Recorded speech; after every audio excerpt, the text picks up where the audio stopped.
Bonjour à tous et bienvenue dans cette série de vidéos proposée par Newco ASBL et dont l'objectif est de vous aider dans la création de votre entreprise et d'identifier les étapes d'une création d'entreprise. Dans cette vidéo, on va analyser deux éléments, deux idées préconçues sur l'entrepreneuriat. La première est qu'il faut forcément être un entrepreneur né pour entreprendre. La deuxième est qu'il est impossible de structurer un processus de création d'entreprise. Revenons sur la première.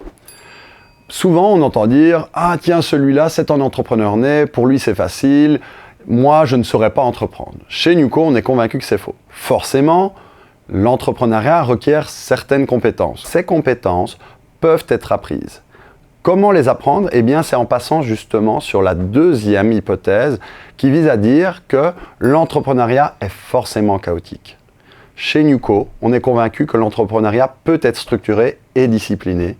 Et qu'en le disciplinant, on va acquérir d'une part les compétences utiles pour entreprendre son projet et d'autre part, on va pouvoir éviter le chaos et l'incertitude associés à la création d'entreprise. L'objectif de ces vidéos est donc de regarder avec vous les différentes étapes qui vont composer la création d'une entreprise et de voir au travers de ces étapes, justement, quelles compétences vont être requises pour les réaliser et comment acquérir ces compétences. Je vous propose donc de voir ensemble les différentes étapes qui vont composer ce processus de création d'entreprise.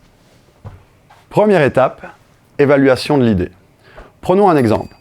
Depuis tout petit, vous avez toujours été fan de montagne, vous avez des posters de montagne dans votre chambre et vous êtes toujours dit « Tiens, j'aimerais bien, à 30 ans, gravir l'Everest ». C'est l'ambition. Si vous commencez par prendre votre billet d'avion pour l'Everest et engager directement un Sherpa, il est fort probable que vous ayez pris cette aventure dans le mauvais sens et qu'elle ait une fin funeste pour vous.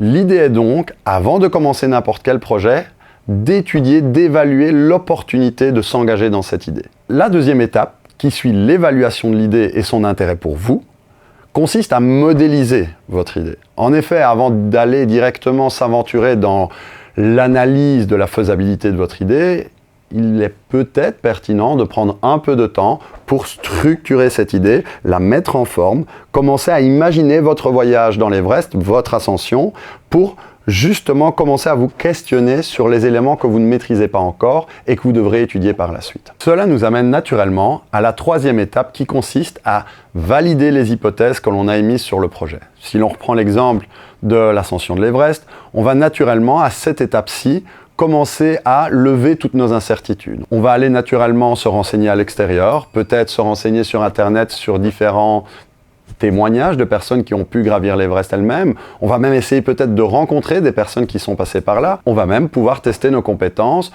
en allant soi-même sur le terrain, dans les Vosges, dans les Alpes ou encore dans les Pyrénées, pour voir si, justement, cette ascension est faite pour nous et pour voir les compétences que l'on a encore à acquérir pour être un bon alpiniste.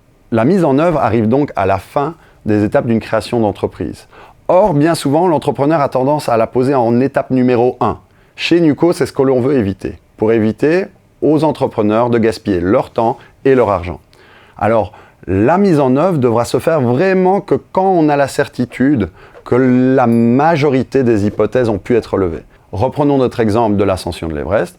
Eh bien, si l'on s'est bien préparé, si l'on a pu tester son matériel, si l'on a pu rencontrer d'autres personnes qui sont passées par là, si l'on a pu peut-être tester aussi d'autres ascensions dans les environs, on partira beaucoup plus serein et on maximisera nos chances de réussir cette aventure qu'est l'ascension de l'Everest. La création d'une entreprise est votre ascension de l'Everest et pour la réussir, vous devez morceler les étapes et vous devez vous assurer que vous maîtrisiez votre sujet. C'est l'objectif des vidéos qui vous sont proposées ici par Newco.